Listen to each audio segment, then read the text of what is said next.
एक और class matrix से दूसरा चैप्टर हम पढ़ेंगे। क्लास में मैट्रिक का दूसरा चैप्टर का नाम है होम्योस्टेसिस। तो होम्योस्टेसिस वर्ड का मतलब क्या है? होमो मीन्स सेम और स्टेसिस वर्ड की मतलब कंडीशन।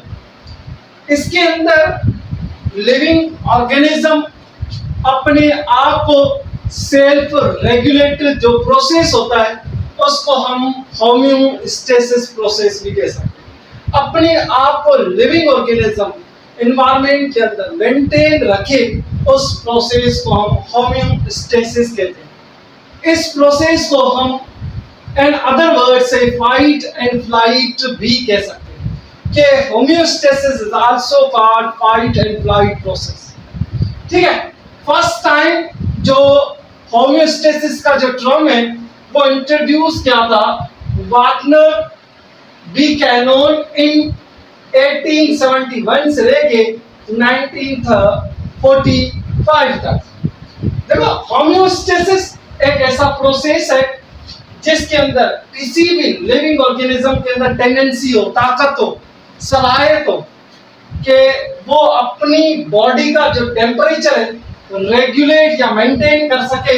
उस प्रोसेस को हम क्या कह सकते हैं कि अपनी बॉडी के टेम्परेचर यानी कि इंटरनल जो एनवायरनमेंट है उनको रेगुलेट या मेंटेन करे, उस प्रोसेस को हम होम्योस्टेसिस कहते हैं। ठीक है, अब देखो ये होम्योस्टेसिस कैसे मेंटेन किया जाता है, किस तरीके से मेंटेन किया जाता है, ये हम देखेंगे। फीडबैक मैकेनिज्म एक किस्म का चेक एंड बैलेंस मैकेनिज्म है जो इंसान की बॉडी के अंदर चेक एंड बैलेंस सिस्टम हो, जिसके अंदर अगर टेम्परेचर बढ़ रहा है या हमारी बॉडी के अंदर मिनरल्स बढ़ रहे या एक्सक्रीटरी मटेरियल्स बढ़ रहे तो उनको चेक एंड बैलेंस रखा जाता है। चेक एंड बैलेंस कैसे रखा जाता है? जैसे सपोज करते हैं कोई भी एक्सटर्नल जो चीज होगी या इंटरनल होगी या एक्सटर्नल, उस चीज को हम क्या कहेंगे? स्टिमुलस कहेंगे। स्टिमुलस दरअसल है क्या? Change of environment. वो इंटरनल भी हो सकता है, एक्सटर्नल भी हो सकता है। ये चीज याद रखनी है कि स्टिमुलस एक किस्म का चेंज ऑफ एनवायरनमेंट हो सकता है, वो इंटरनल भी हो सकता है, एक्सटर्नल भी हो सकता है। स्टिमुलस क्या करता है? उसको फर्स्ट टाइम रिसीव करता है, रिसेप्टर्स रिसीव करता है। कौन स्टिमुलस को फर्स्ट टाइम रिसीव कौन करता है? रिसेप्टर करता है। और रिसेप्टर्स फिर क्या करता है? कंट्रोल सेंटर को दे देता है। कंट्रोल सेंटर के अंदर हमारे ब्रेन और स्पाइनल कार्ड आ जाते हैं जो इनको कोऑर्डिनेट करते हैं, उनको रेस्पॉन्स देते हैं, उनको पढ़ा जाता है कि किस चीज का है, कैसे है, क्या है, तो उसको एक अंडरस्टैंडिंग प्रॉपर तरीके से करके उसको रेस्पॉन्स दिया जाता है। रेस्पॉन्स किसके जरिए दिया जाता है? इफेक्टर्स के जरिए। इफेक्टर्स रेस्पॉन्स देता है किसको? स्टिमुलस, और जाके वो स्टिमुलस जाके उसके ऊपर इफेक्ट करती है। जैसे फॉर एग्जांपल मैं आप लोगों को एक एग्जांपल दे दूं कि कोई भी चीज है, जैसे गर्म चीज है, उसके ऊपर हमारा हाथ जाता है तो हाथ फौरन से उठ क्यों जाता है? क्योंकि हमारे जो गर्म चीज है वो हमारे पास स्टिमुलस है। बाकी हमारे रिसेप्टर्स रिसेप्टरी न्यूरॉन्स होते हैं, वहां हमारे मैसेज लेके जाते हैं ब्रेन तक, और ब्रेन से वापस लेके आते हैं, वो कौन लेके आते हैं? इफेक्टर। इफेक्टर्स क्या करते हैं? वो हमारे हाथ उठाने में, उस गर्म चीज से उठाने में हेल्प करते रहते हैं। तो ये ऐसे हमारी बॉडी के अंदर चेक एंड बैलेंस मैकेनिज्म होता रहता है। इसके जरिए हमारी बॉडी के अंदर डिफरेंट टाइप के आयंस, मिनरल्स, टेम्परेचर वगैरह इस तरीके से balance and check and balance करते रहते हैं। ठीक है, उसके बाद होम्योस्टेसिस के 3 एस्पेक्ट्स हैं। कितने? 3 एस्पेक्ट्स हैं। उस 3 के अंदर पहला नंबर है ऑस्मो रेगुलेशन। ऑस्मो रेगुलेशन एक ऐसा प्रोसेस है कि एक ऐसी कंडीशन है या एक ऐसे मेंटेन है अपनी बॉडी के अंदर वाटर और साल्ट को मेंटेन करने वाले प्रोसेस को हम क्या कहते हैं? Osmo regulation. कि ऑस्मो रेगुलेशन एक ऐसा प्रोसेस है कि जितने भी लिविंग ऑर्गेनिज्म है अपनी बॉडी के अंदर वाटर और साल्ट को मेंटेन करने वाले प्रोसेस को हम क्या कहते हैं? Osmoregulation. उसके बाद है second thermoregulation. Thermo word का मतलब ही टेम्परेचर होता है कि maintain the body temperature with suitable limits where the enzymes can work optimally. के देखो थर्मो रेगुलेशन एक ऐसा प्रोसेस जिसके अंदर जितने भी लिविंग ऑर्गेनिज्म है वो अपनी बॉडी का टेम्परेचर मेंटेन कर सके, उस प्रोसेस को हम क्या कहते हैं, थर्मो रेगुलेशन। अब देखो ये सुइटेबल लिमिट्स या where the enzymes are work. अगर हमारी बॉडी के अंदर या दूसरे लिविंग ऑर्गेनिज्म के बॉडी के अंदर एंजाइम टेम्परेचर सेंसिटिव होते हैं। सेंसिटिव कैसे होते हैं, जैसे टेम्परेचर बढ़ रहा होता है या कम होता तो जो एंजाइम्स हैं वो बेचारे डिस्टर्ब हो जाते हैं, वो प्रॉपर तरीके से अपने फंक्शन परफॉर्म नहीं कर सकते। ये याद रखना कि एंजाइम जो है टेम्परेचर सेंसिटिव, ठीक है। उसके बाद हमारे पास एस्पिरेशन, तीसरा और लास्ट के रिमूव किया जाए हमारी बॉडी के अंदर जो वेस्ट मटेरियल बनता है, ठीक है, वेस्ट मटेरियल या एक्सेस मेटाबॉलिक सब्सटेंस वो रिमूव किया जाए बॉडी से, तो उस प्रोसेस को हम क्या कहेंगे, एस्पिरेशन कहेंगे, ठीक है। एस्पिरेशन के अंदर जैसे सपोज करते हैं जैसे अमोनिया आ जाता है, यूरिया आ जाता है, यूरिक एसिड्स, गम्स, लैटिक्स वगैरह आ जाते हैं। ये डिफरेंट टाइप के कंपाउंड्स हैं, इनको रिमूव करने वाले प्रोसेस को हम क्या कहते हैं, एस्पिरेशन। बाकी ये जो पॉइंट्स लिखी हुई है ये पॉइंट्स इसके साथ हैं, मैं आप लोगों को लास्ट में लाजमी बताऊंगा, ठीक है। इसके बाद हम ऊपर चलते हैं। तो प्लांट है ना, प्लांट अपनी बॉडी का जो एनवायरनमेंट के अंदर रह रहा है उसको उसके अंदर उस टेम्परेचर को मेंटेन कैसे करता है। जैसे सपोज करते हैं प्लांट के पास एक कंडीशन आ जाती है जिस कंडीशन को हम कंपनसेटिंग पॉइंट कहते हैं। कंपनसेटिंग पॉइंट देखो, dawn and dusk. Dawn and dusk का मतलब क्या है?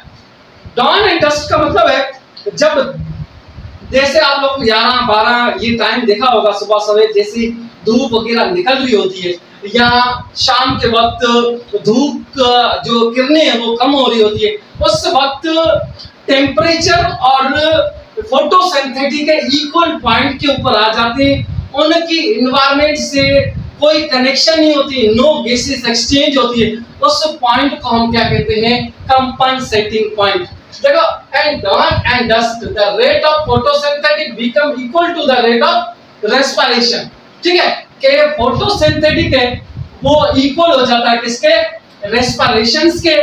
जो no net gases exchange plant नहीं करता है, कहां से, एनवायरनमेंट से। वो अपनी बॉडी के अंदर जो एक्सचेंज ऑफ गैसेस है वो करना बंद कर देता है, क्योंकि जब फोटोसिंथेटिक और रेस्पिरेशन दोनों इक्वल हो जाते हैं उनके अंदर कोई गैसेस एक्सचेंज वगैरह नहीं होती। ये चीज याद रखनी।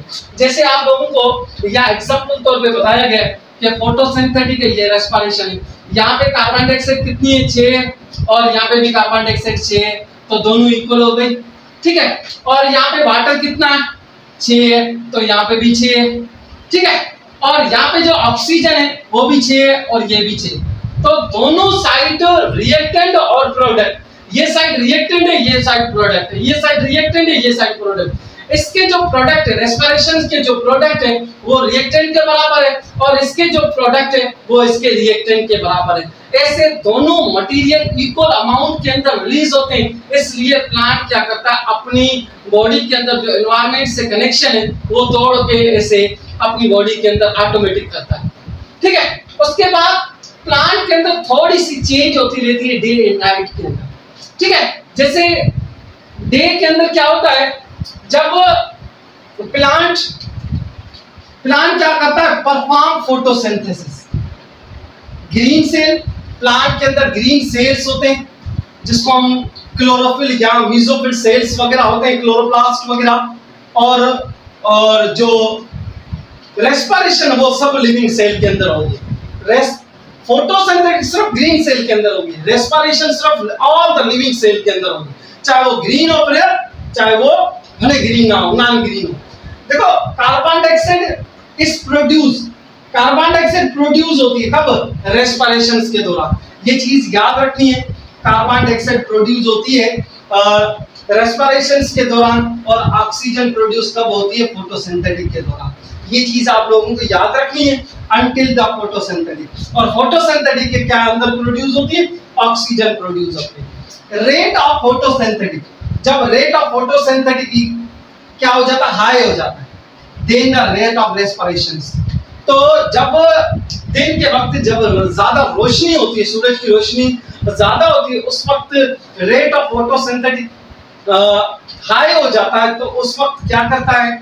प्लांट इन्वायरमेंट से ज्यादा एक्स्ट्रा अमाउंट के अंदर कार्बन डाइऑक्साइड लेता है, और लेने के बाद एक्स्ट्रा अमाउंट के अंदर ऑक्सीजन भी थ्रू स्टोमेटा के जरिए छोड़ता रहता है। ये चीज याद रखना, जब रेट ऑफ फोटोसिंथेसिस इंक्रीज होगी तो कार्बन डाइऑक्साइड की कंसंट्रेशन भी सबसे ज्यादा चाहिए, ठीक है। और ये भी चीज याद रखना कि जब कार्बन डाइऑक्साइड की कंसंट्रेशन ज्यादा चाहिए, प्लांट को फोटोसिंथेसिस इंक्रीज हो गया, तो उस वक्त ज्यादा से ज्यादा ऑक्सीजन भी रिलीज होगी। ये चीज याद। अब नाइट टाइम के अंदर क्या होता है? नाइट टाइम के अंदर फोटोसिंथेटिक अमल ऐसे स्टॉप हो जाता है, क्योंकि फोटोसिंथेटिक अमल है जो रोशनी के बगैर कभी नहीं हो सकता है, ठीक है। अब आते हैं carbon dioxide. Only carbon dioxide is removed through diffusion process. ये चीज याद रखना कि दिन के वक्त दोनों प्रोसेस होते हैं, पर रात के वक्त सिर्फ क्या होता है? रेस्पिरेशन होता है। उसके दौरान क्या होता है? प्लांट क्या प्रोड्यूस करता है? कार्बन डाइऑक्साइड प्रोड्यूस करता है। किस प्रोसेस के जरिए? एक प्रोसेस है जिसको हम फोटोसिंथेसिस डिफ्यूजन प्रोसेस, ठीक है। अब वो अपनी बॉडी के सरफेस से प्रोड्यूस करता रहता है। अब जो ग्रीन पार्ट है प्लांट्स के, ये दोनों प्लांट के अंदर सिचुएशन दी गई है कि प्लांट के अंदर जो ग्रीन पार्ट्स है वो गैसेस एक्सचेंज करते रहते हैं थ्रू स्टोमेटा के जरिए, और जो नॉन ग्रीन पार्ट्स हैं प्लांट के, वो अपनी गैसेस एक्सचेंज है वो बॉडी सरफेस के जरिए गैसेस एक्सचेंज करते रहते हैं। अब देखो, जैसे प्लांट के अंदर एक्स्ट्रा कार्बन डाइऑक्साइड या एक्स्ट्रा ऑक्सीजन ऐसे वेस्ट गैसेस बनती है, ऐसे प्लांट के अंदर एक्स्ट्रा अमाउंट में वाटर भी बनता है, उसको रिमूव भी किया जाता है। कैसे रिमूव किया जाता है? किस तरीके से रिमूव किया जाता है? दो प्रोसेस के जरिए उनको रिमूव किया जाता है। एक होता है ट्रांसपिरेशन, दूसरा होता है गटेशन।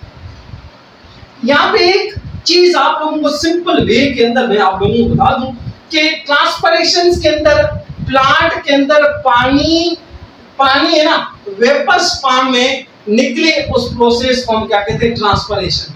ये चीज याद रखना, जब सूरज की रोशनी इंक्रीज होगी ट्रांसपिरेशन इंक्रीज होगी। ये उस वक्त होगी जब तकरीबन सुबह के AM के 6 बजे शबनम वगैरह होते हैं, उस वक्त गटेशन होती है, ठीक है। तो के removal of water in the form of vapours, vapours की फॉर्म में प्लांट से पानी निकले, जैसे इंसान की बॉडी के अंदर पसीना वगैरह निकलता है तो उसको हम पर्सपिरेशन कहते हैं, ऐसे प्लांट के अंदर ट्रांसपिरेशन होती है, ठीक है।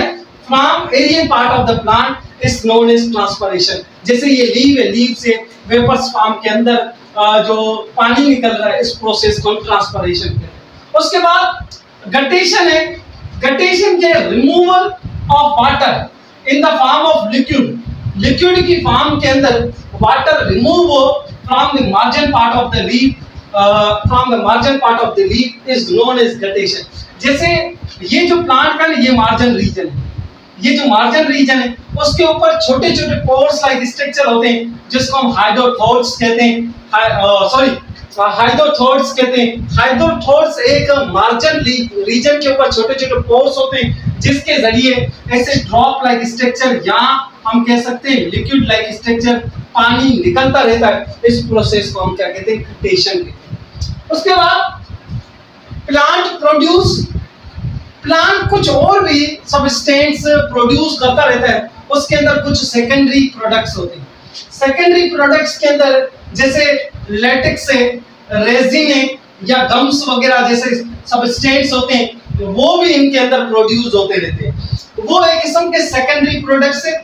और ये चीज याद रखना, ये इनसॉल्युबल इन वाटर होते हैं, ज्यादातर जो लिक्विड्स के बने, लिपिड्स के बने होते हैं। और ये कह सकते हैं कि हार्मलेस होते हैं, हार्मलेस कंपाउंड होते हैं, और ज्यादातर हम यूज भी करते रहते हैं इन जो सेकेंडरी प्रोडक्ट्स। जैसे आप लोगों ने गूंद वगैरह देखा होगा, उन गूंद को हम ज्यादातर यूज करते हैं हमारी हड्डियों के अंदर।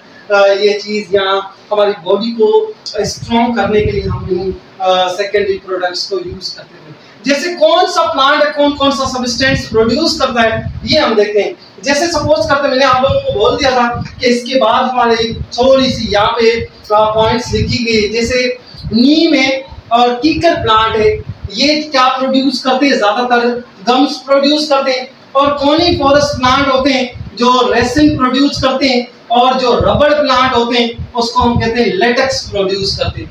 और दुनिया के अंदर कुछ कार्निवोरस प्लांट्स भी होते हैं, जैसे पिक्चर प्लांट्स वगैरह होते हैं जो इंसेक्ट को खाते रहते हैं, ठीक है। कुछ कार्निवोरस प्लांट्स भी होते हैं जैसे एंड ओकरा प्रोड्यूस एक सब्सटेंस प्रोड्यूस करते हैं जिसको हम म्यूसिलेजिन्स सब्सटेंस कहते हैं, जो क्या करते हैं, ऐसे फिंगर लाइक प्रोजेक्शन उनके टेंटिकल्स के ऊपर ये सब्सटेंस प्रोड्यूस होता है, और प्रोड्यूस करने से वहां पे इंसेक्ट वगैरह चिपक जाता है और उनको ईट करने में हेल्प करते रहते हैं। ये कैप्चर करने में, इंसेक्ट कैप्चर करने में बड़ा इंपॉर्टेंट रोल अदा करते हैं। ये हमारा क्लास मैट्रिक का